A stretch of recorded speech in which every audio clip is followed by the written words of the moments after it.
Hello, I'm Chuck Benoit. Welcome to Restoring Our American Republic. The special session in Tallahassee has given us something to vote for in November regarding property taxes. So we're going to get right into it. Good morning, Mike Levine. Chuck, how's it going this morning? It could be better. I've had a lot of technical issues this morning, but we're up and running here. We're on. Let's Chuck, I find it very interesting that, it's so amazing, Chuck, that what happens legislatively in Tallahassee has a lot to do with leadership's political aspirations, I mean, some days leadership in Florida is punching you in the face, and the next day they're absolutely delivering chocolate-covered cherries to your front doorstep. You know what I mean? Which is it, ladies and gentlemen? That's what I'd like to know, right? Are Floridians overtaxed? Or, right? Or do you just line up and do whatever we say? Do not speak your voice. Do not get out of line. Do not challenge leadership. Which is it, Chuck? Yeah, well, probably a little bit of both, as long as they feel like they're very, very comfortably ensconced in their hierarchy. They're happy to maybe throw us some crumbs or whatever. I can see the Ron DeSantis for president ads now. I've had the boldest tax reduction in the history of this country. Right? I saved the people of Florida from COVID-19. Right? I mean, I can just hear the accolades. And if you think that that is not the impetus for what we're doing right now, and he's willing to sacrifice 30% of all property tax revenues in the state of Florida to get elected, and by the way, does not have to govern over the financial debacle that he leaves behind. Well, that's one way of looking at it, I guess, Mike. That's the truth, ladies and gentlemen. He knows that he doesn't have to stick around for this mess. And the county commissioners and city councils around the state are outraged. Yeah, well, it's like, it's the double-edged sword. It's like, who doesn't want their taxes reduced? But on the other side of the coin, what they've been doing for quite a little while now is taking more and more authority away from the counties and cities, and now they're taking funds away from them as well. And Which they've always done, but never at this magnitude, never at this level, Chuck. Yeah, this is big bucks to the cities and counties, big bucks. Yeah. Right? Yeah. Right. But, the thing is, anyway, there are big bucks. we'd be happy to keep them.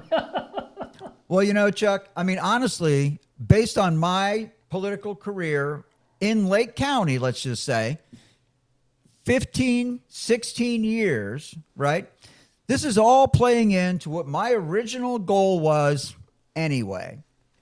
And that would be that local governments are forced to play the keep it or cut it game. They do not have the money to pay the bills if they don't cut the fat out of the budget, Chuck. That's where we're heading. Well, I don't think anybody, we, the public, would have a problem with that. Keep it or cut it. But let me tell you something, Chuck. In my opinion, I don't know of a single. I have to be, because I don't want to disparage anybody, but I'm just unnecessarily. But I don't know a single local.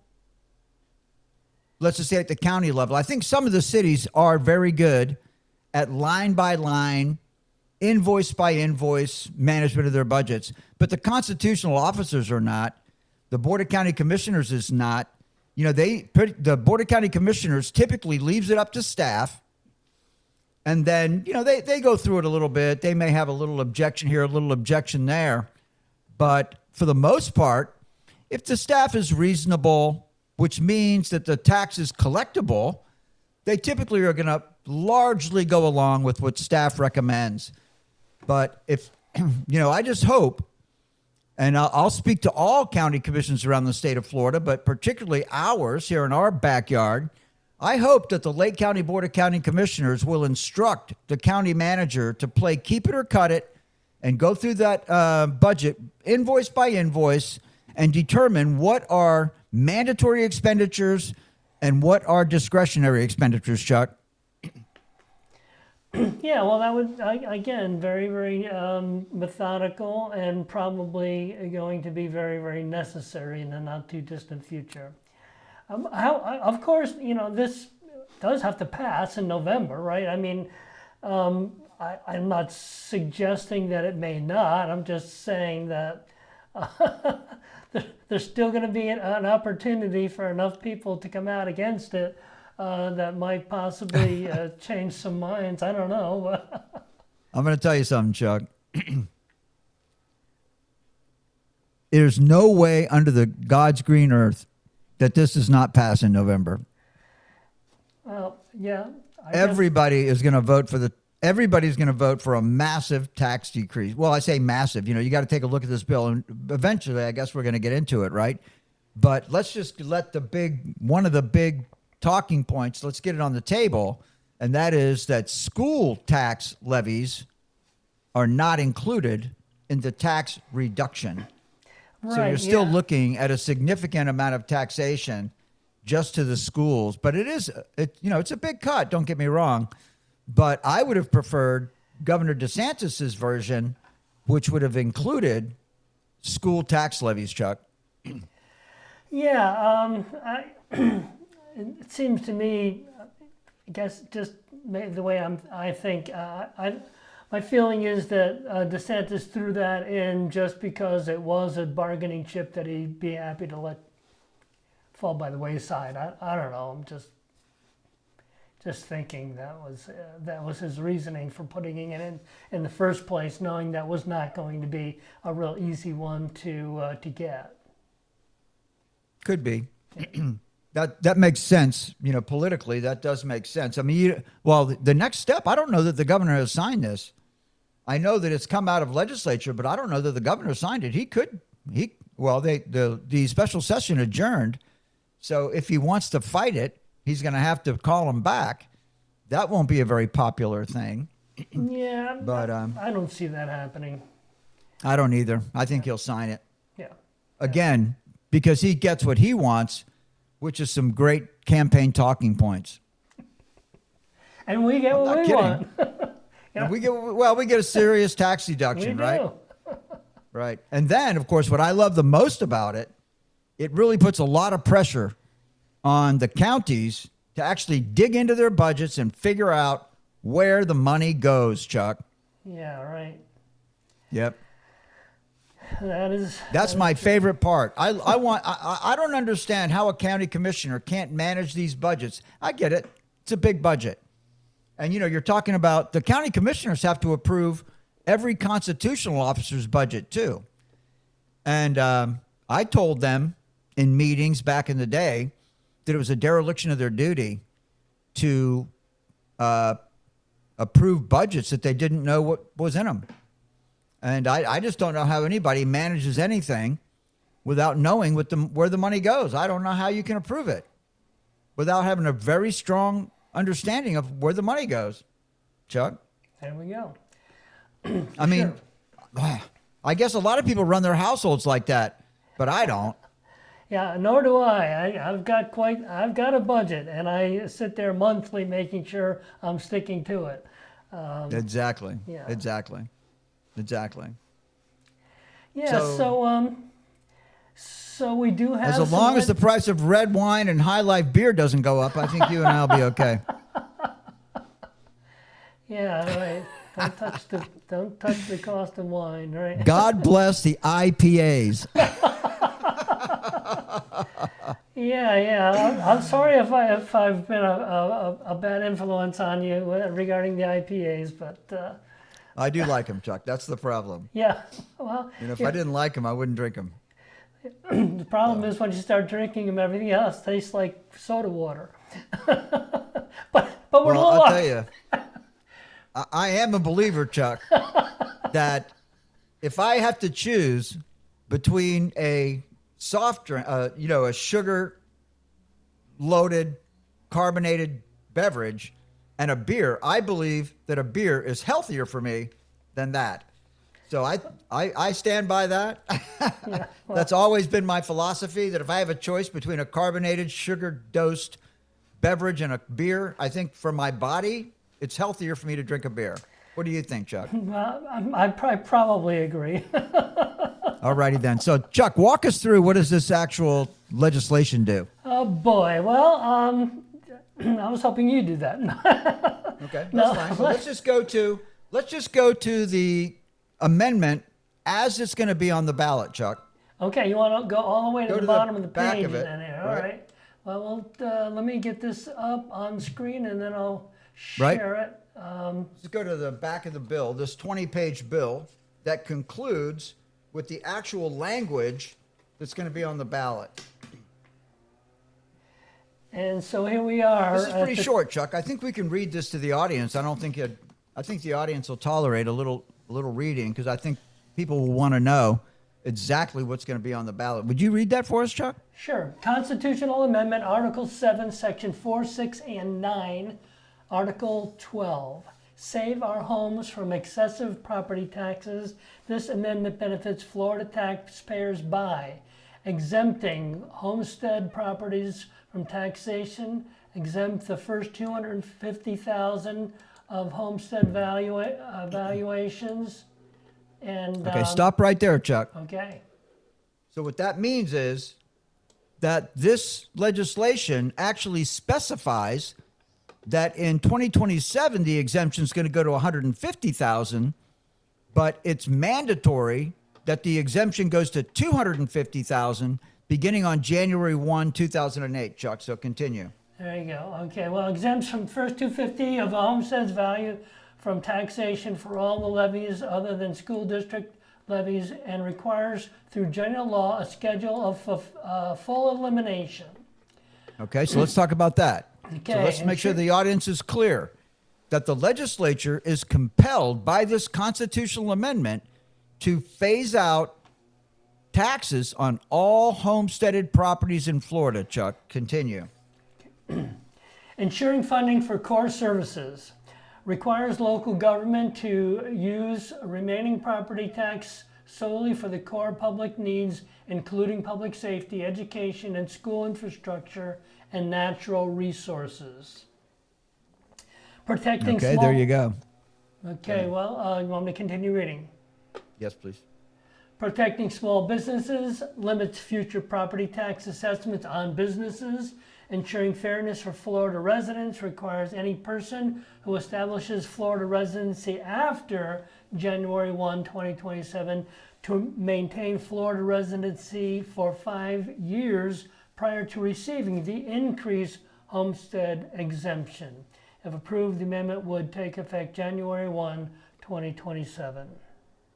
Okay, great. So let's look at protecting small businesses, Chuck, because what's going on there is that today what's going on is that homesteaded properties are protected against increases in valuation because they are capped at 3% increase. So the government can't raise the taxable value of homesteaded properties more than 3% per year under existing law. Right. Now, non-homesteaded residential property and commercial property can increase by 10% per year. And this legislation it actually reduces the cap on non-homesteaded properties from 10% to 5%. So it does build in a protection for non-homesteaded residential properties and commercial properties, lowering the cap from 10% of an increase, potential increase, to 5%. You know, it's still a lot, right? I mean, if your property value goes up 5% a year, if the taxable value of your property goes up 5% a year, 3 or 4 years in a row, you're not going to be happy, Chuck. Well, this is true. So that is a little bit of a gift to businesses, and I guess they should be happy with it, I guess. But Well, it's also true, Chuck, honestly, if you want to talk about the way property taxes actually work, okay, then you have to look at the relationship between the Board of County Commissioners and the property appraiser. Because what's going on here behind the scenes is that the Board of County Commissioners, through the county manager, they actually try to figure out how much money do they need to run the county. And then they go over to the property appraiser and say, hey, Mr. Property Appraiser, what is the taxable base of the real estate taxes in our county? And the county property appraiser is going to give them a number. Well, however many, I don't know, billions, trillions, I don't know what the number is. But he's going to say, based on what's on the books, this is the values that are taxable. And just like any other computer software spreadsheet, you know, the county property appraiser should know. I mean, it's just a number. He should have that number handy pretty much all the time. So the county commissioner are going to go over to the property appraiser and say, hey, what are the taxable values of all the real estate in Florida? And the property appraiser is going to give the commissioner a number. And then they take a look at their current millage rate, and they're going to say, well, based on the taxable value of the properties in a certain county, if we apply the existing millage rate, what's the tax going to be? And they're going to figure out if they have enough money or not to run the county based on the taxable values and the millage rate. Then they're going to have to basically go back and forth with the property appraiser and say, either, let's just say that they are short. Let's say the county commissioners want more money to run the county than what the taxable value times the millage rate provides. They're going to say, hey, Mr. Property Appraiser, we would do well if we had a higher taxable value. So now the property appraiser can literally go back and adjust the algorithm so that property values are raised, giving a gift to the county commissioners, because the county commission, it's easier to raise taxable values, Chuck, than it is to raise millage rates, because millage rates are in the spotlight all the time. But taxable values is kind of a one-on-one. If you don't like the taxable value of the real estate you own, then you make an appointment with the property appraiser to go down there and talk to the property appraiser to justify his calculation of the taxable value of your property. So do you understand what I just said, Chuck, how that kind of the interrelationship between the county commissioners and the constitutional officer works, Chuck? Well, I think I do. I think it makes sense. What you're saying makes sense. And yeah, whenever I hear anyone talking about property taxes, millage rate is the thing that is always on the top of the discussion. So avoiding that makes sense if you're wanting to increase your revenue. And I'll throw another little detail into it, right?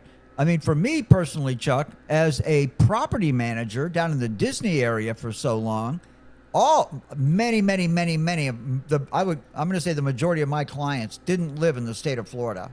Okay, I was managing rental properties for people who typically did not live in the state of Florida and often didn't live in the country. So that's just red meat for the property appraiser. These people don't vote. There you go. So if the property appraiser is looking for money, he'll just jack up the taxable value of non-homesteaded properties, particularly properties that where the owners live out of the country or live out of the state. They don't have a say-so about what's going on around here. And if you think that doesn't happen, your head's in the sand, or you're just not thinking about it. Because I'm going to tell you that I know that does occur. And you can even hear the governor talking about it in press conferences. He says, hey, why would we tax people that live here when we have foreign people from out of the country paying our taxes? They come, and if you're in the hospitality business and you hear Governor DeSantis saying we want to live tax-free in the state of Florida because people, coming to Florida from out of the country or out of the state pay the bills here. Well, that could have a really negative impact on tourism, Chuck. Yeah, well, it could, depending again on how many people are paying attention to the governor or whether or not they want to come here for their kids or whatever. But I hear what you're saying. I'm telling you something. In 2024, I interviewed with the Central Florida Hotel and Lodging Association. And I want to tell you, Chuck, that was the biggest flashback I ever had.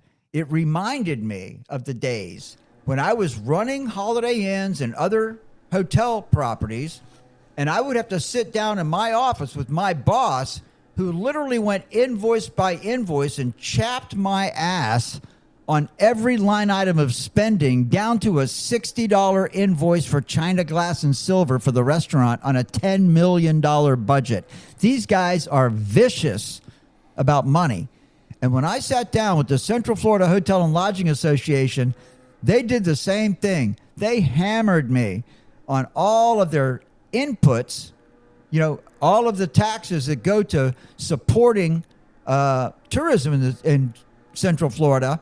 And then they got all over me about the way that tax money is spent. And they were vicious about it, which is fine. I can handle it because I have a lot of experience dealing with hardcore, maniacally focused, money-focused people like they are. And I don't blame them. They're business people. They've got massive investments to protect, and they love making money. Nothing gives them more joy than making unimaginable amounts of money. They love that, and that's what they live for. So, yeah, I mean, the good news for me was I was pretty accustomed to getting beat up by hotel operators, which was no different than when I interviewed with the Central Florida Hotel Lodging Association. I was very comfortable with the heat that they were pitching. But I will tell you something, when you start telling them that, we're going to raise bed taxes or do things that are going to negatively impact the hospitality industry, these people are going to push back hard, Chuck. Well, I can obviously agree with that. Let me just, throw a little bit of a curve into this. What would you find a downside for the ending of our property tax, our homesteaded property taxes? Do you see any downside for the residents of Florida? I guess what I'm saying is, are we also again? Chuck, the answer to your question lies in the budgets, in the general ledger of the cities and counties. So, under the assumption that the cities and counties are zero-based budgeting and they don't spend a penny that they don't need to spend, then you would say that this will be a hardship for them. But if you believe, like I believe, that there's so much fat in these budgets that you can easily trim this out, I don't believe there is a downside. Well, I guess I'm looking at the future where, right now we are the retirement state of the country, where people retire and come here. And this idea that once they get here, within just a few years, they're going to be not just state income tax free, but also property tax free. That just is a magnet for people coming here simply to retire, which, yeah, again, I've got nothing against that. That's what I did. But does that then put some pressure on other aspects of our lifestyle? For instance, traffic. Well, I'm telling you something. Yes, that's true for sure. But I got a funny one for you. I sold a lot of second homes to people from around the world, and I managed a lot of second homes for people who live outside of the country, as I've already shared with you. And I'll tell you, one of the funniest things I ever heard was one of my clients had 2 teenage sons, and they lived in Canada. And when they were down here, I said, well, how come the boys didn't come? And they told me their sons call Florida the geriatric state. They don't want to come to Florida. Everywhere they go, everybody's got gray hair. And they're 17 years old. They're not looking to hang out with the gray hairs, right? They want to find those hot young chicks in discotheques or whatever their kids do anymore. So that's a downside, that Florida becomes the geriatric state, of course, but which brings a lot of money in from federal money from hospitals and, Social Security income and all that kind of stuff, So it, brings Florida kind of a tax base, but medical services is going to go through the roof in Florida because people are going to flood to the state of Florida. But my number one concern about that particular aspect of this legislation, Chuck, is this is going to create demand for housing in Florida, for residential housing in Florida, and it's going to drive housing values. It's going to exacerbate an already unaffordable, unattainable housing market for young people here in the state, Chuck. Yeah, I guess those are the thoughts that I have. It's like we all love the fact that our, the most, for many people, the biggest investment that they have is their home, and the fact that it would increase in value is great. But typically, you get to a certain age and you don't want to sell your house before you go. So who's going to benefit from that? Probably your kids. But I don't know. I guess I'm just trying to think out of the box. You have a few more minutes here to fill. Well, let me ask you another question, Chuck. You ready for this question? What's that? Go ahead. As housing values rise in the state of Florida, how is the Florida Legislature going to respond to the affordable housing problem, Chuck? How do you think the Florida Legislature will respond to the Florida housing problem as they see housing prices continue to increase, which is good for everyone in the housing supply chain, Chuck? How will the Florida Legislature respond to rising home prices, Chuck? Well, yeah, if you're asking me my opinion, I am. I don't believe not your opinion. I want you to tell me what they're going to do. I don't forecast their next move. I don't believe they're going to do anything. I wish that was true. I wish that was true, because I'm telling you that the Florida Legislature will subsidize housing purchases, making housing even more unaffordable, stimulating demand for housing in an undersupplied market. That is how the Florida Legislature will respond to an affordable housing crisis.